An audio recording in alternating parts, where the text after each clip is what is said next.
Bueno, pues vamos a ir ya con la primera sesión de este segundo día, pero dejadme primero que presente precisamente a los asesores, a los electores que tengo aquí en el estudio de Infinet conmigo. Iñaki Palicio, ¿qué tal? ¿Cómo estás? Muy bien, Vicente. Muchas gracias por la invitación y como siempre un placer estar con vosotros. Un gusto, socio de Cónsula de EAF. Y Tony Conde, ¿qué tal, Tony? ¿Cómo estás? Muy bien, nada, encantada de pasar este ratito con vosotros y con Carmiñac. Muy bien, Tony es responsable de gestión de activos en Renta 4 Banco. Vamos a conocer la visión del gestor, si os parece, y luego vamos con ese coloquio, con esas preguntas, si estáis listos para ello. Bueno, pues vamos a conocer ya a nuestro siguiente invitado.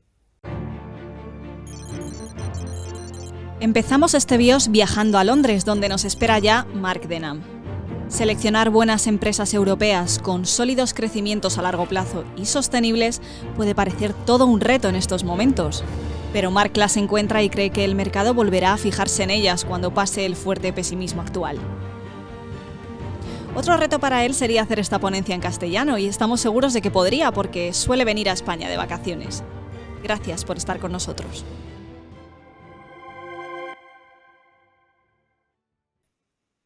Thank you. Hello and welcome everyone.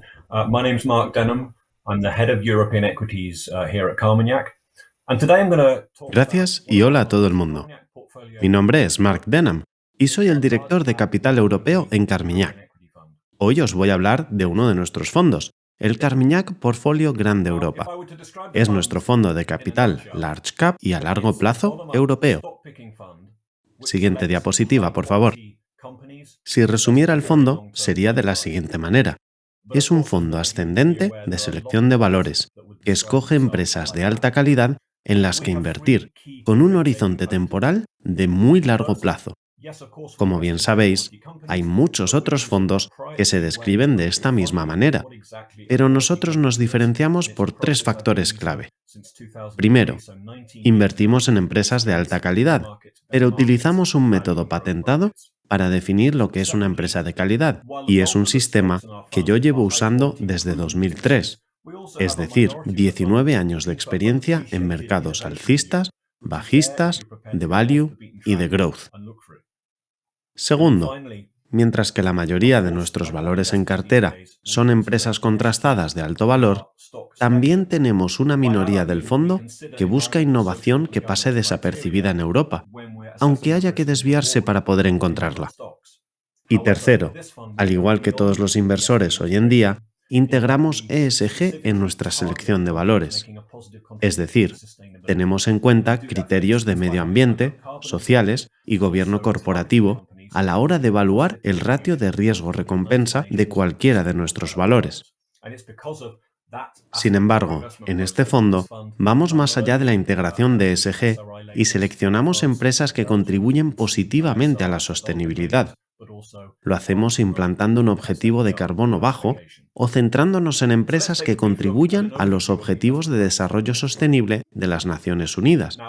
Y es por este aspecto de nuestro proceso de inversión que este fondo ha obtenido la certificación de inversiones socialmente responsables en Francia y en Bélgica, y también se ha incluido como artículo 9 bajo la clasificación SFDR.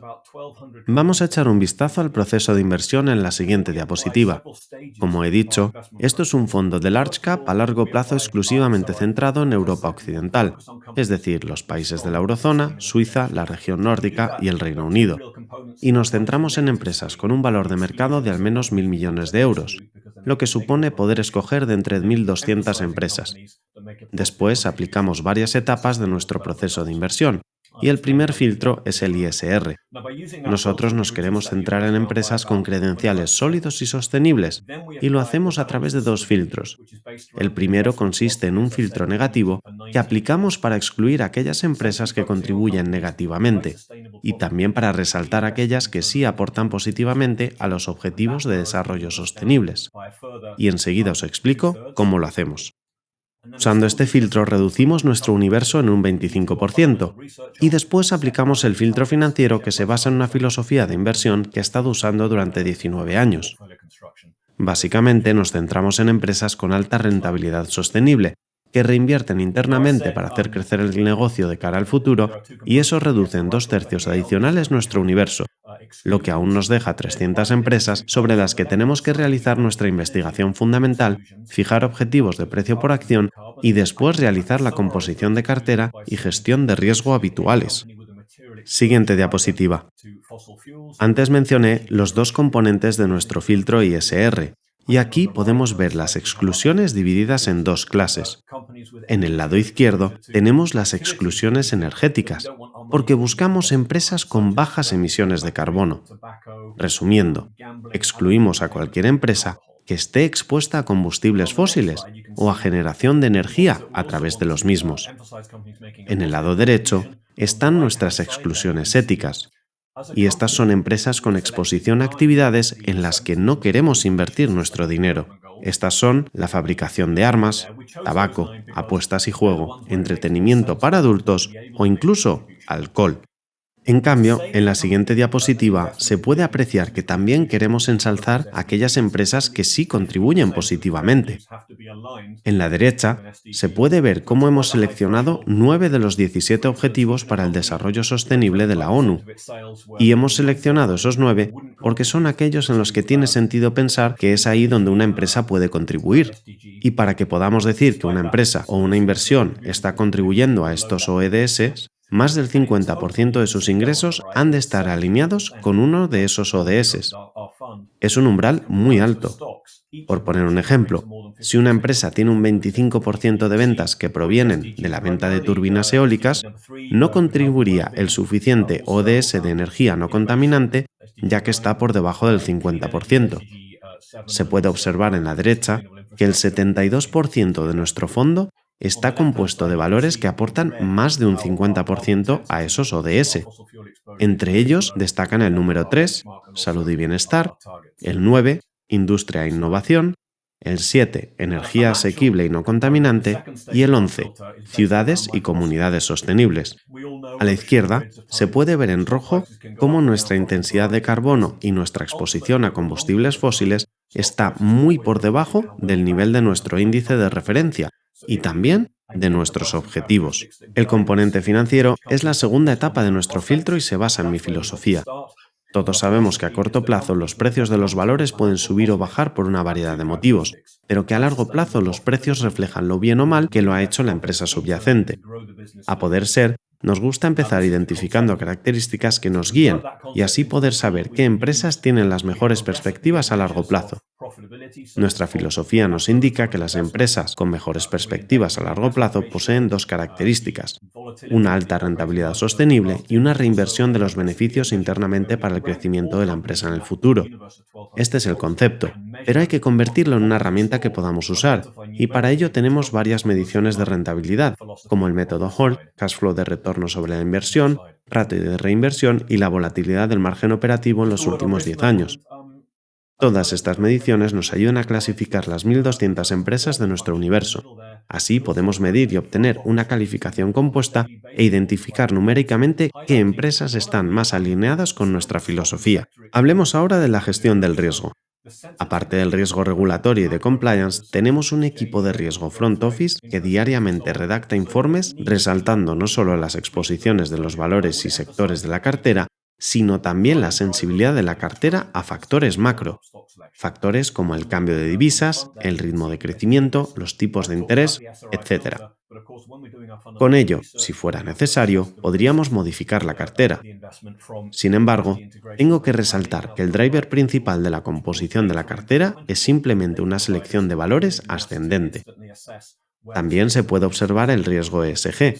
Aunque antes he mencionado nuestro filtro ISR, a la hora de nuestra investigación fundamental, tenemos que evaluar los riesgos de inversión de esa integración ESG, y para ello tenemos una herramienta patentada que saca datos de 24 proveedores de datos distintos y nos permite evaluar al momento cuáles son las debilidades y fortalezas en términos de ESG de esa empresa. En cuanto a rendimiento, yo estoy a cargo del fondo desde 2016.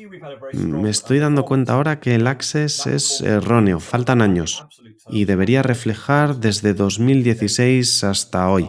Pero bueno, la línea roja es el rendimiento del fondo a 5 años con respecto a su índice de referencia, que está en gris. Aunque hemos tenido un buen rendimiento, hemos perdido algo de terreno tanto relativamente como en términos absolutos este año. El motivo del retroceso es que hemos tenido una rotación de ciclo value a comienzos de año.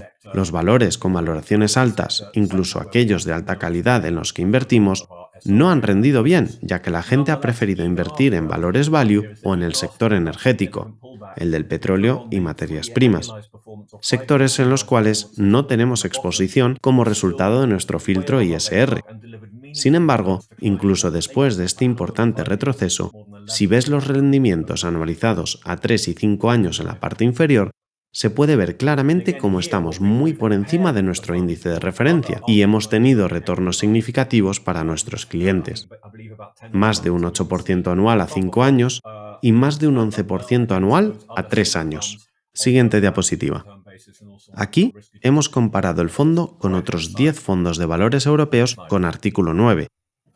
El rendimiento del fondo no tiene absolutamente nada que envidiar a otros fondos similares, tanto en retorno absoluto como en riesgo ajustado. Para terminar, preguntémonos, ¿qué hay de bueno en Europa? Los selectores de fondos ni siquiera tienen que invertir en un fondo de valores europeo. Habrá que echar un vistazo a las tendencias europeas que podamos aprovechar usando nuestra selección de valores ascendente y capturar ideas para poder generar esos retornos para nuestros clientes. Entonces, ¿qué hay de bueno en Europa? La digitalización. Ese término que engloba los pagos electrónicos, el e-commerce, el cloud computing y otras muchas áreas en las que Europa va por detrás de otras regiones como los Estados Unidos. Ahí habrá más oportunidades sin duda alguna.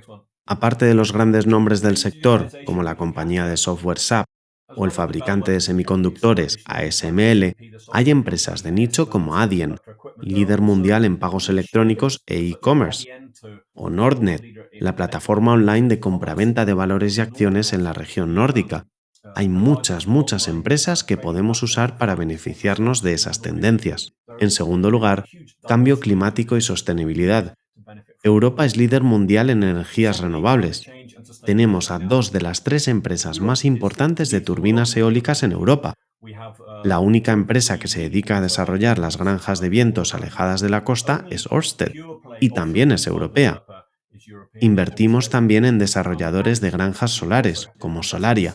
Sabemos que las renovables van a ser una megatendencia en las próximas décadas. Europa ahí es líder y además tiene empresas líderes que las pueden aprovechar.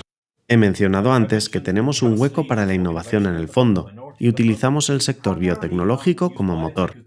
Empresas como Argenx, desde Bélgica, es una de nuestras empresas más importantes. Acaban de recibir aprobación por parte de la FDA en Estados Unidos para su compuesto estrella que combate una enfermedad rara y ya se encuentra en ese camino de crecimiento autosostenido que aún no se ha materializado. Y siempre estamos al acecho de nuevas ideas en biotecnología e e-commerce para ese hueco minoritario de nuestra cartera. Diversidad industrial. Aunque en Europa hay una gran variedad de compañías industriales, nos centramos en empresas de nicho, en empresas que históricamente pueden mantener rentabilidad, y por ello evitamos los grandes conglomerados industriales, lo que yo llamo las cíclicas de value bajo. Evitamos compañías de automóviles y petroquímicas, y nos centramos en empresas como ASSA ABLOY o Kingspan, que explota esta tendencia verde actual.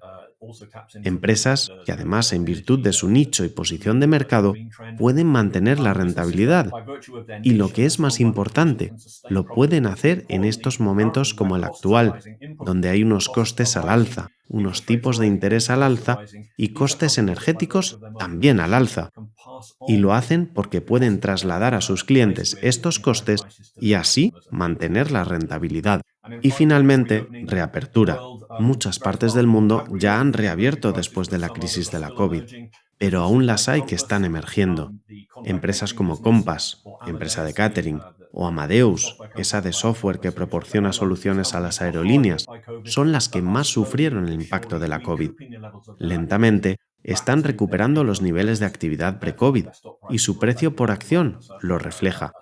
Esta es una temática que podemos aprovechar en Europa y también en nuestro fondo. Para terminar, la joya de la corona, el componente financiero clave de este proceso y que he utilizado durante 19 años en una variedad de condiciones de mercado, alcistas, bajistas, value, growth, etc. En total, yo llevo presente en activos europeos más de 30 años. Nuestro enfoque es de alta convicción. Siempre buscamos entre 35 y 40 valores y actualmente tenemos 39 en cartera. No seguimos los índices, por lo que tenemos un active share alto, como se puede ver, por encima del 80%. Finalmente, integramos ODS, al igual que el resto, pero nosotros vamos más allá, al tener objetivos concretos como el objetivo de carbono bajo, y queriendo equiparar el fondo a los objetivos de desarrollo sostenible de la ONU. Y aquí voy a dar fin a mi presentación. Muchas gracias, Marc. Pues vamos a ir ya con las preguntas que tenemos aquí en el estudio. Empieza Tony Con de Renta 4. Hola, Marc. Muchas gracias por la presentación. Es un placer. La verdad es que viendo cómo ha transcurrido el año y también teniendo en cuenta el posicionamiento que nos contabas en la cartera de, bueno, pues estás fuera de energía, de compañías energéticas o ligadas a esa producción, digamos que más tradicional. O sea, ¿cómo afrontas el futuro del fondo no teniendo exposición a compañías energéticas? O sea, ¿ves que esto puede ser un añadido, dar valor añadido al fondo a futuro?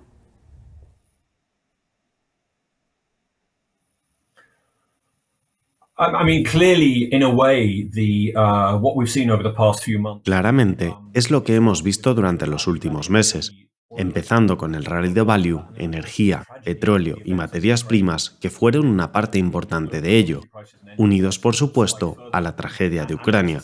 Las materias primas y energía han subido aún más, pero no son un sector al que estemos expuestos. Y no lo estamos por nuestra postura sobre ISR. Solo con nuestro objetivo de carbono bajo ya no podríamos invertir en ese sector energético, pero tampoco porque esas empresas no cumplen con los criterios financieros que requerimos, constantes y de alta rentabilidad durante los ciclos empresariales. Por lo tanto, nos adherimos a nuestra filosofía y evitamos ese sector. Es cierto que indirectamente sí estamos expuestos a la energía, a través de nuestros valores en renovables. Empresas como Ørsted, que generan energía renovable de granjas eólicas en alta mar, se benefician indirectamente de la subida de precios del petróleo y la energía, ya que los precios de la energía o el precio de referencia de la energía se fijan mediante contratos que se basan en los precios globales de la energía. Por otra parte, hay otro factor clave y es que tenemos que asegurarnos de que las empresas en las que invertimos sean usuarias de energía, particularmente aquellas industriales, tengan una posición de mercado lo suficientemente dominante como para poder trasladar las presiones de los costes a sus clientes mediante precios más altos y así mantener la misma rentabilidad. Independientemente de la crisis actual, es difícil hacer predicciones a largo plazo sobre cuál será el precio del petróleo. Tenemos un horizonte de inversión a 5 años en cualquier valor en el que invertimos. Incluso sin ese filtro ISR o el filtro financiero, no me gustaría empezar a vender nuestra inversión con un hipotético, asumiendo que los precios del petróleo sean X. Estas son las perspectivas. Por ello, no considero que el sector energético sea un componente real o un componente de valor añadido a nuestro fondo. Creo que lo que hemos aprendido con el tiempo durante estas crisis del petróleo, y con ello me refiero antes del crecimiento de la crisis financiera, donde ya teníamos los precios del crudo por encima de los $100, es que hemos atravesado estos periodos de rotación antes, pero las empresas de alta calidad siguen proporcionando los mejores retornos en esos periodos de 5 años. Vamos con pregunta de Iñaki Paricio, socio de Consular de AF. Sí, Marc, muchas gracias por tu intervención en estos momentos complicados de mercado. Me preguntaba un poco en línea, en los últimos 2-3 años sí que hemos visto que quizás el apetito inversor no por estas compañías que aplicaban criterios ESG pudiera haber hecho que quizás se hayan metido en valoraciones sobrevaloradas. No sé si seguís viendo a medio plazo a lo mejor un reajuste en esas valoraciones.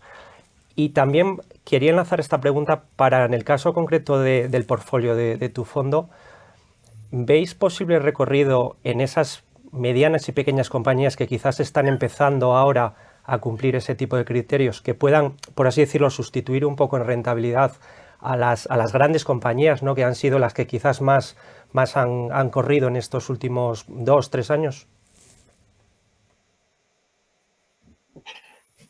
Okay, so the first component is there essentially is there a misallocation of capital? So many people are chasing sustainable. El primer componente es básicamente, ¿hay una mala asignación de capital? Mucha gente persigue esas empresas sostenibles y eso incrementa los precios hasta valoraciones poco económicas. Lo primero que hacemos es evaluar cada inversión individualmente y fijar nuestros precios objetivos basados en criterios fundamentales, independientes de los ODS y otros SGs y tendencias. Dicho de otro modo, queremos invertir en empresas que cumplan con nuestros criterios de sostenibilidad, pero también queremos cumplir con nuestras valoraciones financieras y el upside de los precios objetivo. Si acaso durante 2019 pudo haber una tendencia a invertir en estas empresas sostenibles, pero echemos un vistazo a las empresas de turbinas eólicas y de generación de energía renovable como Ørsted. En los últimos 18 meses hemos visto un crecimiento de sus valoraciones, desde que Joe Biden fue elegido presidente de los Estados Unidos. Sin embargo, desde entonces, hemos visto cómo se ha ido perdiendo parte de esa sobrevaloración. También hemos visto subir el rendimiento de los bonos y el rendimiento de estas empresas suele ser inversamente proporcional a la subida del rendimiento de los bonos. Y más recientemente, hemos tenido esa disrupción de la cadena de suministros como resultado de la crisis de la COVID, que ha afectado a esas empresas. Los precios por acción han caído y creemos que están realmente infravaloradas en estos momentos. Quizás estuvieran sobrevaloradas en 2019, pero ahora están empezando a aparecer oportunidades a largo plazo en estas áreas. La norma a seguir, independientemente de si es un valor sostenible o no, es seguir la investigación fundamental al pie de la letra y establecer niveles en los que crees que el valor está completamente valorado y después exponerte acordemente. En cuanto a si hay una ampliación más allá de esas megacaps en sostenibilidad, te diré que el tamaño del fondo es de unos 700 millones de euros. Queremos que sea un fondo ampliable y creo que siempre nos vamos a centrar en los caps muy grandes y no en las empresas medias y pequeñas. Pertenezcan al sector que pertenezcan, incluyendo ese área de las sostenibles. Tony.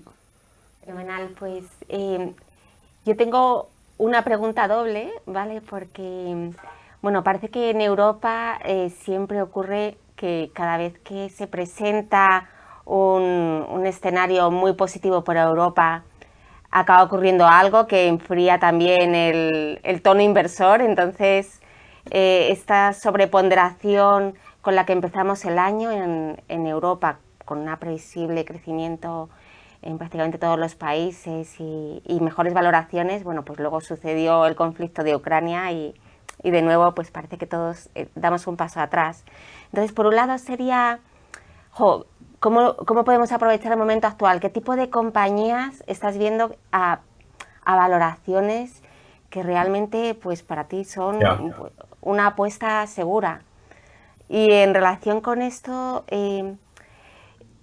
también me surge el conflicto de, pues hay compañías tecnológicas en Europa también, como ASML, que habías comentado, que nunca vemos Europa como una zona geográfica donde haya grandes tecnológicas, pero bueno, si puedes comentarnos algo sobre el caso concreto de ASML también. Yeah, sure.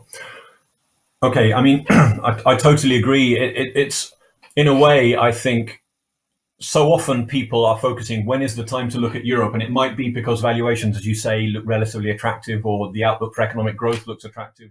Estoy totalmente de acuerdo. A menudo la gente se centra en la pregunta, ¿cuál es el momento de mirar a Europa? Y quizás sea por las atractivas valoraciones, o porque las perspectivas de crecimiento económico sean halagüeñas, o porque alguien ha sido elegido presidente en algún lugar de Europa. Cualquiera de estos factores podría ser un catalizador. Sin embargo, como bien dices, suele acabar siendo un falso amanecer. Es cierto que este año Hemos tenido en Europa la crisis ucraniana, que no solo ha sido una tragedia humana, sino que también ha tenido un impacto en los costes energéticos para esas empresas y para esos consumidores europeos. Entiendo lo que me quieres decir, pero en un fondo como este, donde muchas de las empresas que hemos mencionado son internacionales, no solo están expuestas a Europa, que lo están, sino también al resto del mundo. Hablaremos de ASML y otras tecnológicas, pero empresas como LVMH, la empresa de artículos de lujo, o Novo Nordisk, empresa en el sector de la sanidad, son empresas internacionales. De hecho, si miras a los sectores los cuales llamo domésticos, suelen ser el bancario, el minorista, alimentos al por menor y algunos sectores de medios. Tenemos muy poca exposición a estos sectores porque tienden a ser muy cíclicos y no suelen poder mantener rentabilidad a lo largo del ciclo. Quizás sea porque estén demasiado expuestos a la economía europea, una economía que ha sido de relativo bajo crecimiento y bastante volátil. Sea el motivo que sea, no tenemos mucha exposición a lo que denominamos actividad europea doméstica. Para salir adelante hay que centrarse en empresas globales. Actualmente, tanto en Europa como en el resto del mundo, las perspectivas económicas están en declive. El growth defensivo probablemente sea el camino. Tenemos mucha exposición en sanidad, en empresas como Novo Nordisk o Roche, y seguimos añadiendo otros nombres de growth defensivo que cumplen con nuestros criterios financieros y de ISR. Hemos añadido empresas como Straumann en el mundo de los equipos dentales, o Alcon, una empresa suiza que se especializa en lentes de contacto y cirugía ocular. También hemos añadido otra empresa biotecnológica llamada Genmab. Es una empresa danesa que ya tiene su producto en el mercado y está creciendo a buen ritmo, por lo que tenemos una baja exposición en sanidad. Estas son las empresas en las que invertimos, aprovechando las liquidaciones de las grandes empresas en los últimos 5 meses. Los precios de las acciones actuales son un gran punto de entrada para alguien con un horizonte de inversión a 5 años, y creo que se deberían centrar en nombres como estos en vez de buscar signos de que la economía europea vaya a crecer mucho en el futuro. En ASML tenemos a un líder mundial en lo que hace. Básicamente, tienen el monopolio en litografía, que es el proceso de creación de patrones que luego se graban en las obleas que se usan para crear chips de silicio. Ellos fabrican el equipo que hace que este proceso sea posible y los avances tecnológicos están mejorando cada vez más. Las dimensiones de los chips se están reduciendo, existen grandes oportunidades de crecimiento por la mayor eficiencia energética de los chips, además de otras oportunidades de crecimiento en campos como la IA, centros de datos más eficientes, etc. Los mercados están creando una gran demanda para su equipamiento de última tecnología. Además, toda la cadena de semiconductores está desabastecida en estos momentos. La demanda es grandísima y hay muchísimo desabastecimiento de chips y superpuestos tenemos los avances tecnológicos y un factor cíclico de falta de inversión en la producción de los chips. Y en tercer lugar, tenemos el hecho de que no se quiere depender en exclusiva de una planta de chips en Taiwán. Vamos a ver cómo se incrementa la capacidad de producción en Europa y en Estados Unidos, y la posibilidad de adquirirlos localmente, lo que incrementará la demanda de equipos de semiconductores. Por todo esto, creo que ASML tiene el potencial para explotar estas tres tendencias durante los próximos 5 a 10 años. También tuvieron un día de mercado de capitales muy bueno en agosto, donde resumieron los próximos 10 años. Es muy probable que tengan otro antes de finales de año, con cifras revisadas al alza. Creo que ASML debería ser la piedra angular de cualquier cartera. Pero como ya he dicho, para captar esta tendencia de digitalización tienes empresas como ASML y SAP, pero también otras muchas empresas más pequeñas como Nordnet, Finecobank, una app en el sector financiero en Italia, Adyen, líder en pagos electrónicos e e-commerce, etc. En Europa no tenemos un índice Nasdaq, pero sí tenemos suficientes compañías que pueden aportar algo de pimienta a nuestra cartera. Oye, veis como las preguntas de los selectores y los analistas llevan a los gestores a explicar prácticamente toda su cartera, o sea que es muy interesante conocerlas. Nos estamos quedando sin tiempo, pero vamos con una pregunta de Iñaki Paricio. Sí, Marc, me gustaría hacerte una pregunta ya más centrada en la gestión del fondo. He visto en tu presentación que tenéis una cartera bastante de convicción. Mi pregunta es, ¿os habéis visto obligados a hacer bastante rotación de cartera en el momento actual? ¿O qué motivos te llevan más allá de fundamentales, ¿no? ¿Qué motivos te llevan a decidir sacar una compañía de tu portfolio e incorporar otra?